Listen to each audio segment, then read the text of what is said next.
guys! So, ayan, magandang araw sa inyo guys. So, ayan, welcome back to my channel. So, panibagong araw, panibagong reading. So, bago tayo guys mag-start, no, sa mga nagtatanong kasi may mga nababasa ako kung paano magpa-private reading.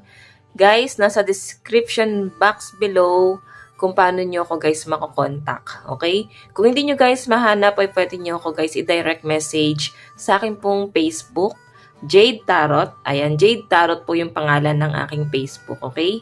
I-message nyo lang po ako doon, guys.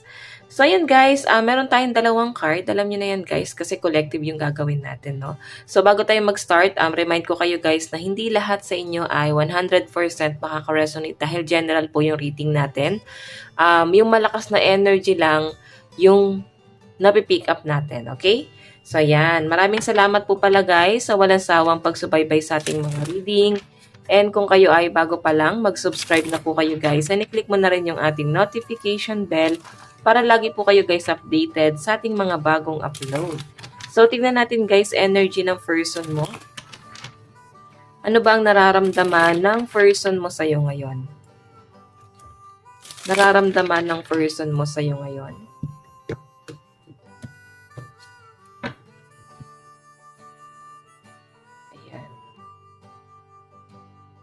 Ano naman ang nararamdaman mo kay person mo?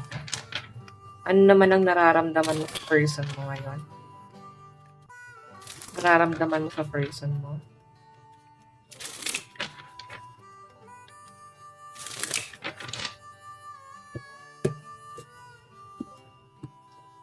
Okay. Nararamdaman mo sa person mo. So guys, kung nainip na po kayo sa ating pag-shuffle, pwede nyo na guys i-skip. Diretso na po kayo sa ating reading. So tingnan natin ano ba ang nararamdaman mo. Nararamdaman ng person mo sa iyo ngayon. Meron tayong 7 of Cups. So nakikita ka niya na someone na option niya. Isa ka sa mga option, isa ka sa mga pinagpipilian niya. Isa ka sa mga nadidiskartehan niya. Isa sa mga may potential sa dami ng tinitignan niya ngayon. Okay? 7 of Cups option to guys eh. Maring nararamdaman niyo yan guys na parang option niya lang ba ako? Naiisip niya ba ako? Na-appreciate niya ba ako? Or pwedeng napapatanong yung iba sa inyo kung ginagamit ka ba ng person mo? Or ginamit ka lang ba niya? So, tingnan natin guys ha. 7 of Cups. Yan ang nararamdaman sa'yo ng person mo.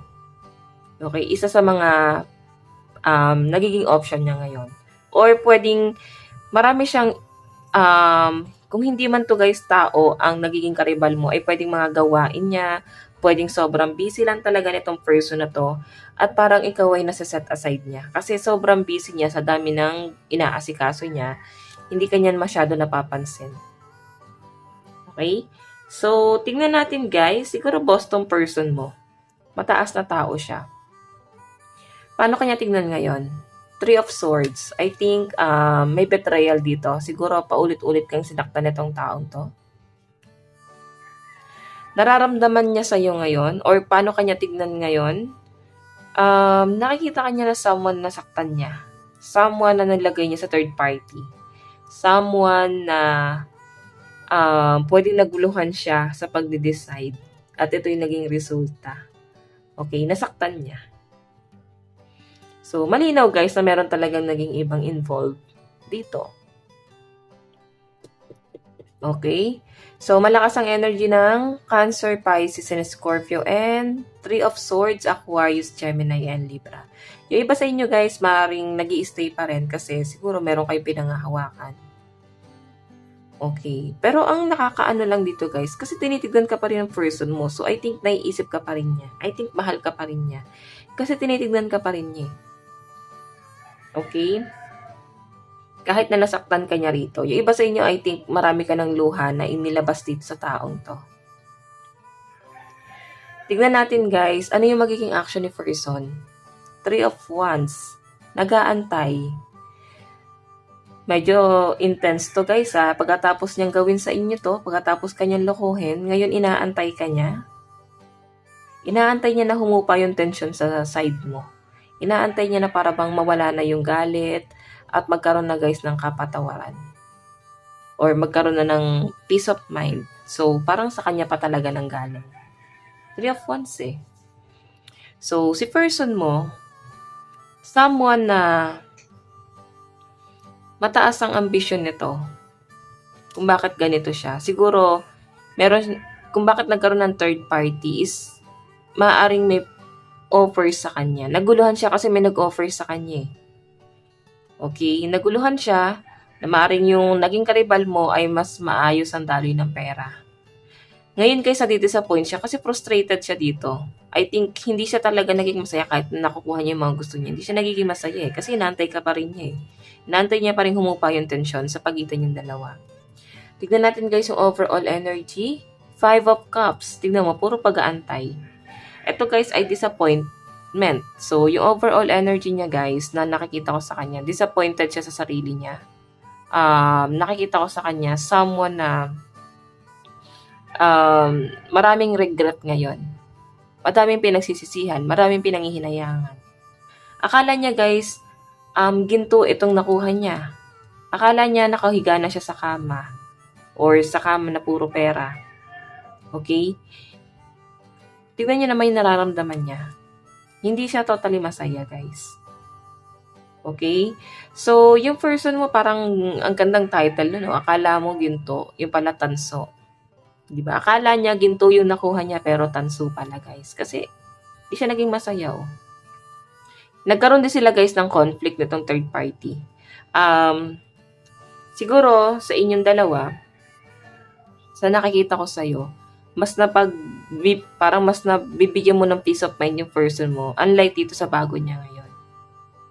Okay? Bottom of the deck niya. 10 of Swords. Oh my God. Ang bigat ng energy ng person mo. I think kinakarma to, guys.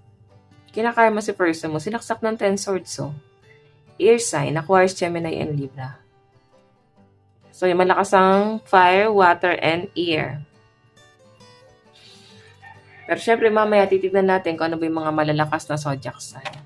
Okay, pero ito nga guys, malakas dito ang Cancer, Pisces, Scorpio, Aquarius, Gemini, and Libra, Aries, Leo, and Sagittarius. So, grabe, ayun 3 of Cups pa, Feeling niya guys, hindi siya kampante dun sa pinipili niya. Kahit gusto niya to, hindi rin siya guys naging kampante. Kumbaga, kung ano yung nararamdaman mo sa person mo, nararamdaman niya rin ngayon doon sa karelasyon niya. Okay?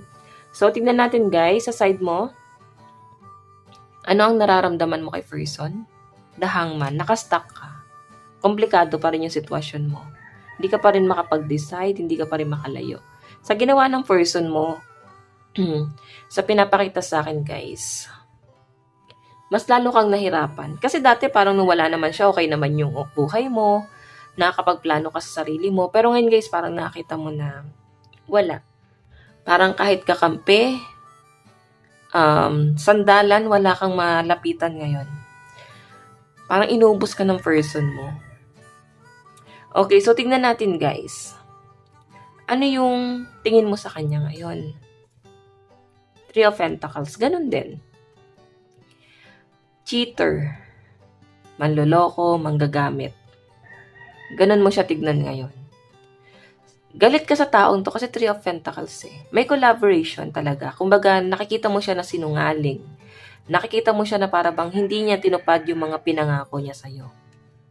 Ginawa niyang komplikado yung buhay mo ngayon. Marami siyang pinangako na hindi nangyari. Umasa ka So, parang nangyari guys, parang nagsettle ka sa wala lang. Okay? So, I think, sinayang ng taong to yung oras mo. Okay? Sa haba ng panahon, wala ka na-improve sa sarili mo kasi pinangakuan ka niya na ganito yung magiging buhay mo, ito yung gagawin natin. So, iniwan ka niya mag-isa sa ere. So, ganun yung nararamdaman ng iba sa inyo. Okay, so tingnan natin guys. Pero alam nyo guys, kahit ganun yung nararamdaman mo ngayon, inaisip niya tignan mo naman, ang taas ng tubig Ito siya. Nakikita ka niya na grabe yung emosyon mo. So, parang maski siya naiisip niya na parang malabo na sa laki ng ginawa ko sa kanya. Oo, nangihinayang to guys, pero hindi niya alam kung paano na maayos guys Tignan natin guys, ano yung magiging action mo. Ten of Pentacles. So, mas magpo-focus ka sa family mo. Kumbaga, nadapa ka pero tuloy ang agos ng buhay. Hindi mo hahayaan na hanggang doon ka lang. Kung saan ka iniwan ng person mo, doon ka lang. Hindi mo hahayaan eh. So, I think na-trigger ka kasi ito yung naging awakening para sa'yo. Para patunayan mo yung sarili mo. Hindi lang sa taong to, kundi sa sarili mo. Sa mga taong nang maliit sa'yo. Siguro guys, kaya naguluhan din yung person mo kasi yung mga tao sa paligid niya rin, guys, yung naging kalaban mo. Family niya, friends, na mga konsitidor. Yan. Tingnan natin, guys, kung ano naman yung overall energy mo. King of Wands, magiging masaya ka rin. Makaka-recover ka rin. Makaka-move on ka rin sa ginawa ng person mo. Ngayon pa nga lang, baligtad na eh. Tignan mo siya, puro disappointment yung nararamdaman niya dito. Ikaw puro pentacles na. Makaka-recover ka na rito. So, malakas ang energy ng Earth sign, Capricorn, Taurus, and Virgo, and Fire sign, Aries, Leo, and Sagittarius. Bottom of the deck is Page of Pentacles. So, ikaw, bata ka pa, or habang nabubuhay guys, malayo pa ang mararating mo dito. Page of Pentacles, Earth sign, Capricorn, Taurus, and Virgo. Tingnan natin guys, ano mapatungo to relationship na to. Tingnan natin. Saan napatungo?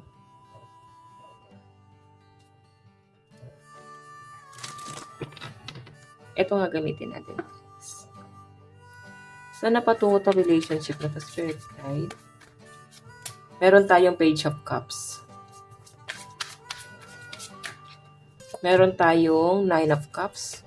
Mag-o-offer pa rin siya ng cup of love niya, guys. Pero defensive ka na dito. Kumbaga, once na mag-reach out sa inyo tong taong to, ibubuhos mo sa kanya lahat ng mga galit na naipon sa'yo.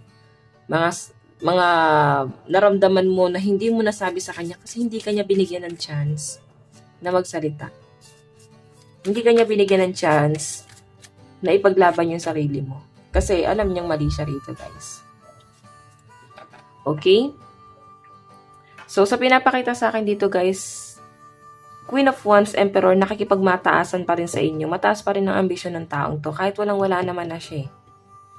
Mag-offer siya ng cup of love. Pero defensive ka na rito. Hindi mo alam kung tatanggapin mo pa siya. Tingnan natin ang inyong love advice. Meron tayong finances and career. So, sa nakikita ko, magpo-focus ka sa financial at saka sa career mo. Worth waiting for. So, guys, sa nakikita ko, yes, kung inaantay mo siya, worth ito. Kasi parang revenge mo to eh. Oo, malaking revenge mo to para sa kanya. Grabe. Ngayon pa lang guys, sinahangaan na kita. Okay, tignan natin kanino ba ang zodiac sign to. Kanino ba ang zodiac sign to? Kukuha tayo ng 6. Meron tayong Capricorn. Meron tayong Gemini. So, iba sa inyo guys, business-minded. Oo. So, siguro meron ka ng business na sinisimulan at gusto mo nang mag-improve to. Meron tayong Libra. Ayan, pwedeng ikaw yan or yung person mo to. Pwedeng person mo yung energy na nasasagap natin dito sa mga zodiac sign or pwedeng sa'yo. Kanina zodiac sign itong nasasagap natin. Meron tayong Taurus. Grabe, marami na kayong iniluha dito, guys. Meron tayong Sagittarius. Diba? Puro pabor sa kanya yung binibigay nyo, guys. Ngayon, babaligtad ang mundo sa inyo. Meron tayong Aquarius. Okay? Aries. So, yun guys, ang mga malalakas na zodiac sign. So, ito guys, bottom of the deck. So, bonus na lang guys, no? Meron tayong Capricorn, Gemini, Libra, Taurus, Sagittarius, Aquarius, and Aries. So, guys, ito lang naman po ang inyong love reading. Kung nagustuhan mo, mag-iwan ka ng like and comment. Mag-subscribe na rin po kayo guys sa ating YouTube channel. Hanggang sa muli, God bless and love you all. Thank you!